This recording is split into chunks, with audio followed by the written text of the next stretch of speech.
Let's turn that crown upside down. It's time for architecture, coffee, and ink.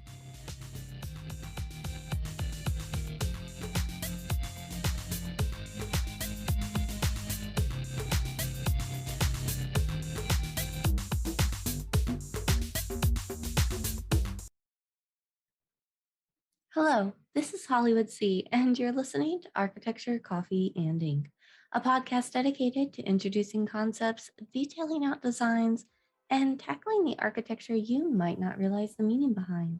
I'm your hostess, and I'm here today to start introducing you to the designs that make you wonder why. So I ask you to brew your coffee, grab your sketchbook and pen, and let's begin. Hello again to all my dear listeners and Inkwell designers, welcome.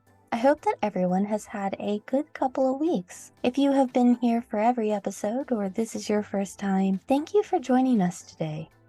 Before diving into today's episode on the Statue of Liberty, let's do some brief housekeeping and catching up. I'm not sure how everyone else's schedules are looking right now, but I feel like I have had a super busy time lately.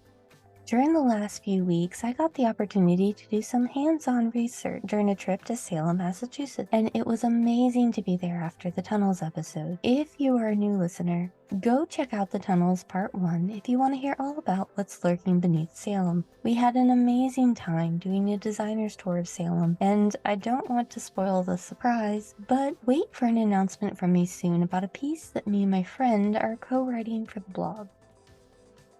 Now, on to today's episode. This is one of the minisodes that I ended up expanding on quite a bit, because if no one cuts me off, I will just keep editing and rewriting, and because there is so much information about the Statue of Liberty, I've broken up the topic into several episodes. For today's episode, we are going to focus primarily on the evolution of the design, including the history, a bit about the sculptor, and bringing it to America. Just a reminder that this is one of the topics being covered as part of our New York City art, focusing on the city and its history. I also have a personal connection to the statue, one that literally millions of others in the world share. My family were some of the 8 million who immigrated through Ellis Island long after the Statue of Liberty had been erected in the harbor. On the same day that my little cousin would be born some years later, my family saw her slowly getting larger as their boat entered New York Harbor in the New World. Instead of the more traditional directions, the statue faces southeast, so all ships entering see her welcome them in her awe-inspiring entirety. Any and all times that she was visible even slightly while being out and about in New York City, Lady Liberty was immediately pointed out by my family.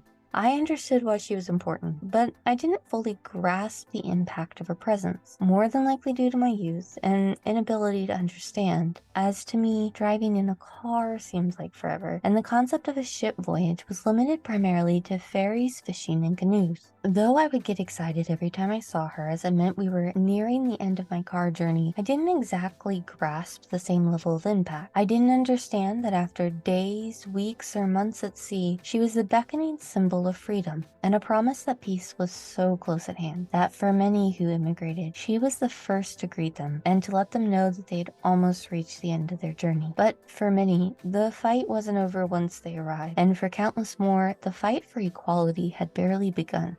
These concepts we will visit in detail in part 2.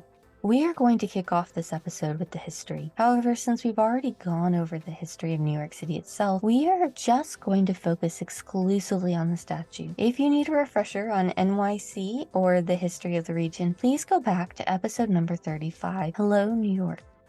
On even an international level, the Statue of Liberty has been personified in songs, nicknamed Lady Liberty, and been a long-standing symbol of freedom and beacon of hope. Formally, the statue is titled Liberty Enlightening the World, though I will probably call her Lady Liberty most of the episode, as that's honestly how I normally addressed her in casual conversations. Her meaning is not limited to just a location, but has evolved instead to be a symbol of freedom and peace. Multiple copies have been erected around the globe, and she has been used as a symbol for several protest and freedom and equality activists. She has guest starred in various movies, including Ghostbusters 2. Unlike normal, I am going to start by taking a moment to shout out a source. As always, I list them all on the episode transcripts, which I'm currently working to post on the blog. One I wanted to highlight in the show itself was Raising the Torch, which is a mini-series from the Statue of Liberty Ellis Island Foundation. It was a really good introduction if you're looking to dive into the topic. Of course, that does remind me. Always remember to check your sources, check your facts, and most importantly, check me. Like any good researcher, make sure to always check your information with multiple sources. And when I inevitably mispronounce something, please know that I am not trying to be rude. This show is dedicated to celebrating all of the people and cultures we discuss.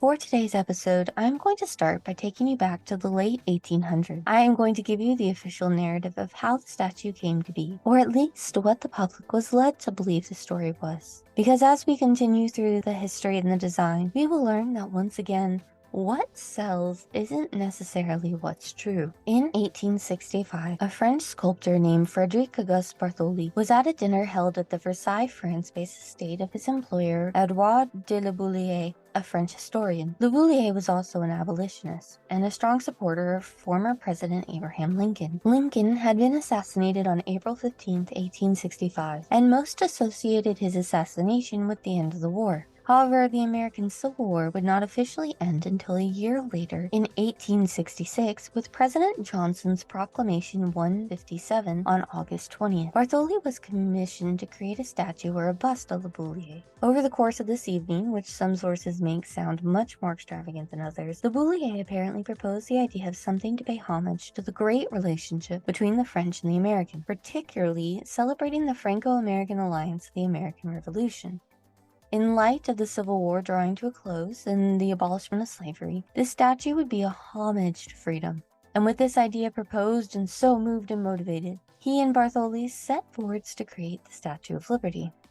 Beautiful story, right? It has it all. A call to arms, patriotic themes, and the power of friendship. And for countless years, this was the story being told. But with a report by the National Park Service in 2000, it has been confirmed that this is a story Bartholdi wrote as a fundraising effort in 1885 after the death of La Bouillie in 1883. And while elements of the story are probably true, it didn't unfold quite as neatly in reality. So let's tell the whole truth. And to do that, we are going to talk about Bartholdi. We need to talk about him and his background first to understand just where La Bouillie comes into the story and how America got its Lady Liberty. La Bouillie may be considered the father of the statue, but Bartholdi is the sculptor. Bartholdi was born in 1834 in Colmar, France, which is located in the Alsace region. To give a bit of geographical context that will come into play later on, this is the area just across the Rhine River from Germany. His mother, Augusta Charlotte Bessier Bartholdi, moved all the children to Paris after the death of his father, and while he was there, he attended the Lycée Louis le Grand. The Lycée is a school that has been offering high-quality education since 1563 through the current day, according to the school website.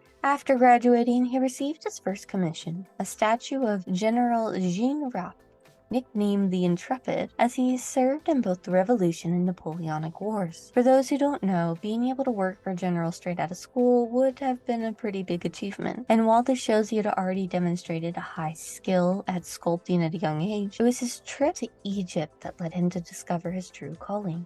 Around 1855 through 56, he went on a trip with either French ambassadors or painters and artists, where he came into contact with multiple colossal statues. Now, when I say colossal, I mean that these were all statues that were an exaggerated size, but overall maintained the same proportions of humans and animals. I'm going to be honest, there's a lot of back and forth between sources on who exactly accompanied him on this trip. This discrepancy makes sense, as he tends to jazz up the truth to help raise money for the statue. One of the ways was he wrote and sold pamphlets with facts and stories about the statue, including the story from the introduction that we know is a bit of a dramatization.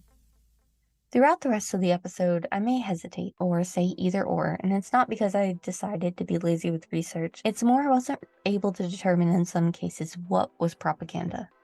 Getting back to the trip, among these were the Colossi of Minoan, a pair of statues of Pharaoh Imhotep III. Now, this is the clearest example of how much of an impact experiencing something firsthand can be if you're fortunate enough to have the means to do so. In his classical training, he would have studied several other colossal statues, but the focus more than likely would have been on ancient Greece and Rome. However, it wasn't until he saw the various colossi in person that it ensnared him in a lifelong affair. I have a quote from him that has been included on almost every source I used for this episode. This passage is his description of the Colossi Minoan. Quote, These granite beings, in their imperturbable majesty, seem to be still listening to the utmost remote antiquity.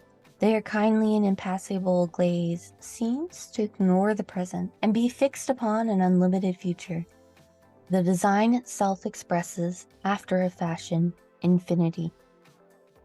As you can tell from the quote, it was more to him than just a giant pile of rock. The statues stand at over 70 feet tall and are at the respectable age of well over 3,200 years old. But for me, something that stands out from his words is the reference to the design expressing infinity, or this idea of the immortality of design. Living forever through design has been discussed in depth long before me. In fact, I would imagine that many of the designers listening to this episode are cringing in memory of at least one essay topic on the subject from school. But hold this idea in your head for a moment of the immortality an artist can achieve through design, as we will revisit it later next episode. Getting back to Bartholdi, ancient Egyptian style captivated him so much that he returned for another visit in 1868, and then he reached a point in his life where he decided to submit his first attempt at a massive Colossus. He was proposing a statue that would commemorate the creation of the Suez Canal. And here's where a lot of misinformation of the Statue of Liberty comes from.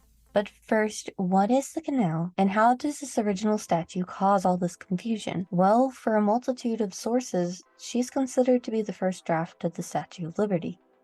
When you are researching online, you'll see an assortment of clickbait articles with titles with multiple exclamation points and disclaimers. The general idea is normally some variation of how the Statue of Liberty was almost in Egypt. I have a slightly different interpretation of this, and this is going to seem like a little bit of a side tangent at first, but it's important in understanding the Statue of Liberty. Starting in April 1859, construction began on the Suez Canal and lasted until it opened for use in 1869. This opening happened shortly after Bartholdi proposed his idea to Khedive Ismail Pasha of Egypt. The Suez Canal would operate as a path between the Mediterranean and the Red Sea, and while it was later elongated, when it opened it was roughly 164 kilometers or 101 miles. For those who aren't familiar with your geography, this means that instead of having to go around Africa or caravanning over land, boats would now be able to cross a short distance in an artificial waterway and reach the rest of Asia with ease. Prior to this, an assortment of attempts to find better and safer travel routes had already been undertaken in just about every combination you can think of, including Ferdinando de Magellan, or as many of you know him, Ferdinand Magellan, who had already had his ill-fated attempt to be among the first to circumnavigate the globe from 1519 through 1522. Although he personally died in the Philippines in 1521 along the way, part of his crew succeeded, but not without high loss and trauma. In fact, while it was on the voyage, it was discovered that Henrique of Meldeca, a slave on the ship, had already been the first person to go completely around the globe several years prior. Either way, it was realized that attempting to go west, to go the long way around, wasn't a good option either because of how treacherous the passage was. So going around Africa was the best option, as it provided the quickest passage holding the most goods. However, in addition to the journey itself being incredibly long and full of dangers from the sea, storms, and pirates, the land itself fought against conquest. Bartholdi spent hours working on this design, and she was based on a real-life model. The model was a fella, or present, and we pretty much know nothing about the real-life person, but we do have the drawings and the title of the proposed project, formally titled Egypt Carrying the Light to Asia, or Progress. So let's walk through the design of Lady Progress. At the most basic elements, this is a woman on a pedestal in the water, holding aloft a torch in the air with one hand, beckoning forward all those who entered the canal towards her. When Bartholdi first proposed this design, it was rejected, and several elements were asked to be changed. Among these are the way that she's holding the light and what that light is. A torch versus a jar, for example, and whether it is in the hand or being carried on the head. I saw several sources argue that what she was wearing wasn't the traditional headdress, but instead a crown. I strongly believe that the situation is very similar to the Mona Lisa phenomenon. By now, multiple people have seen multiple sketches at multiple points in their life. It's not surprising that things have become muddled in the annals of history, with several sketches and versions floating around. However many sketches Bartholdi made, the design was submitted twice before it was rejected due to a lack of funds. In each of the drawings, she's dressed in a flowing robe, which cascades down to her feet with her light aloft in the air. Now, here's where I started to struggle a bit with the narrative. It seems like a lot of sources have a bit of a time skip or go off on a tangent about how Bartholdi was brought into the front lines for ongoing war efforts, and then suddenly we have him sailing over to America with letters of introduction from Le Bouillier, and somehow he's kicking off the fundraising efforts for the Statue of Liberty. After he left Egypt, and in between trips, he returned to France where he produced several statues and sculptures, taking both public and private commissions. I bring this up because a lot of sources seem to romanticize him and remove the work and effort that he put into building a reputation, while in reality he was establishing himself and working as a sculptor, and at one point studied architecture. Somewhere during this, he comes together with Le Bouillier. I would hazard a guess that it was over the course of several conversations that they came forward with the fully designed idea of creating the Statue of Liberty. Whether or not the initial inspiration struck during a dinner party after one too many wines, or whether it was slowly fleshed out, detailed and decided in the study in front of a crackling fire. Altogether, work on the statue is officially credited as beginning in 1865, starting from the initial idea. Some combination of Le Bouillier and Bartholdi are responsible for brainstorming the idea of commemorating the relationship between the French and Americans. Additionally, we know that without Le Bouillier's influence, nothing would have occurred. Unfortunately, at this point is where the war interjects into the story. Bartholdi served as a squadron leader in the Franco-Prussian War, which kicked off in July 1870. During this time, all progress on the Statue of Liberty was halted. Under the leadership of Napoleon III, France, and Bartholdi as a citizen, were caught in the war against Prussia and Germany. While France would lose the war and see a regime change. During the war, Bartholdi served in his hometown. His squadron fought on the front lines there. However, they ended up surrendering, and his hometown was officially declared to be underneath German rule when they annexed Comer. He created several other statues in honor of the war, which I will cover in an Article of the Week segment this Friday on the blog. But in the year 1871, Bartholdi then reset his sights back onto the Statue of Liberty, and, armed with letters of introduction from Le Bouillier, headed to America to drum up support. The purpose of this initial trip was to help set up a committee to raise funds in America and create support for the statue. They ended up dividing the project into two parts: the statue itself, which would be completed in France and paid for by them, and then the pedestal or base, which would be the responsibility of the USA. On a trip, he discovered his preferred location, which is called Bedloe's Island. It was home to an active military base, Fort Wood, that I will talk about in more depth in the next episode. Unfortunately, he was not the one who was supposed to pick the final location of the statue in New York City, but after a probably nerve-wracking period, the American committee did choose the island, which would eventually be renamed Liberty Island. As he was getting started, he seemingly discovered that unlike in Egypt, his vision was being approved with relatively little pushback, which probably should have been his first warning sign. The one thing that the American committee was initially upset about was that America also had to contribute funds. And here's where we get into some of my favorite parts of this story. The first thing to know is that the statue is not a gift from one government to another. This statue was funded by the people for the people, and this will make a lot more sense in a few minutes. With the American committee set up, Bartholdi returned to France to work at the warehouse of Gidget, Gother & Co. Our Lady was built in France between the years 1875 to 1884 from the drafts that were created between the years 1870 to 71. For those who may not be familiar with the difference between a draft versus a sketch is a broad idea and concept, whereas drafting is more of the technical drawing. During that time period, it was assembled and displayed in Paris, during which parts of the statues were utilized as an exhibit, particularly the head and shoulders, with either admission being charged or donations highly encouraged. Additionally, in France, they had lotteries, events, and entertainment to help raise the money.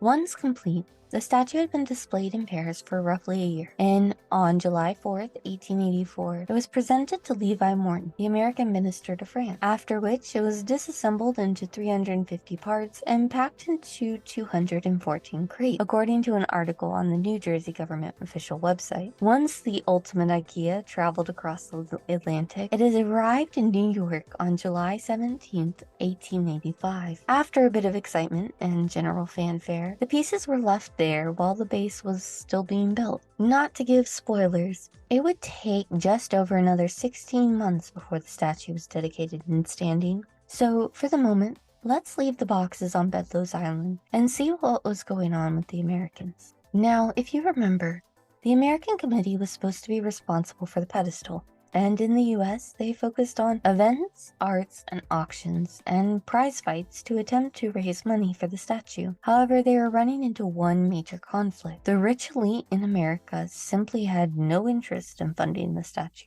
To be completely frank, there were multiple people and families, especially in New York City, who had already readily funded their own projects for a fraction of what the base was projected to cost. But most of those projects came with some sort of return, whether in social status, monetarily, commercial value, etc. I won't drop any names, but safe to say they couldn't even get the project started in the US at first. There was a lot of sources implying that it was a pretty embarrassing moment for the Americans when the statue arrived, as the Americans had officially run out of money in 1884. Luckily for us, Bartholdi and Joseph Pulitzer were able to save the day. Joseph Pulitzer, yes, the Hungarian immigrant, politician, and publisher, whose will would later go on to establish the Pulitzer Prize, came up with an ingenious way to raise money. For every person who donated to the statue, he would publish their names in his newspaper. It was also great for him because now he has a ton of excited people purchasing papers each week, excitedly looking for their shout out. I will read you a quote from the March 16th, 1885 front page article trying to raise funds. Quote, "We must raise the money.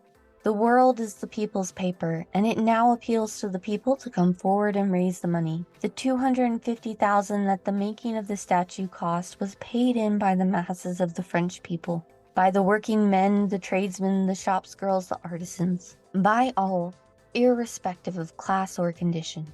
Let us respond in a like manner. Let us not wait for the millionaires to give this money. It is not a gift from the millionaires of France to the millionaires of America, but a gift of the whole people of France to the whole people of America." And the thing is, it worked extremely well. This was featured on the front page of his New York World. In around 6 months' time, they managed to raise $100,000, which today would be equivalent to just over 3 million USD and just under 3 million euros. But the majority of the donations were for around $1, which today would be equivalent to $30. The money wasn't raised in large sweeping sums, but instead raised penny by penny by excited families, children, and groups by a total of 120,000 contributors. As the article stated, it wasn't from the millionaire. The Statue of Liberty was from the people. Other efforts did continue alongside Pulitzer's campaign, including utilizing the pamphlet I mentioned that Bartholdi wrote earlier in the episode, as well as displaying the arms and torch in Philly and New York respectively. Another fun way was using Bartholdi's patents. As owner of the patent, he was able to sell miniatures and encourage donations. Several museums currently display these items, and I will link them in the blog, so please check it out now that it's released. However, one of arguably the most important fundraisers actually occurred in 1883 during an arts and literary auction. Several writers contributed pieces, one of which was a single sheet of lined paper that would be read at the start of the auction, after which this manuscript was left on display, like a moment suspended in time, part of a larger exhibit that would eventually be removed when the goal for the funds was achieved. But for now, this is where I'm going to leave you today, suspended with that manuscript as a moment in time. Thank you once again for tuning into this episode. As always, please rate, review, and subscribe everywhere you get your podcast from. You can find me on Instagram at Architecture Coffee and Ink, email the show at architecturecoffeeandink@gmail.com, or the blog at architecturecoffeeandink.com. Don't worry, all of those will be linked in the show notes down below. Architecture Coffee and Ink is a Hollywood C Studios production. I am excited to meet with all my designers, dreamers, and DIY enthusiasts next time. But in the meantime, may your coffee mugs be full and your inkwells never run dry.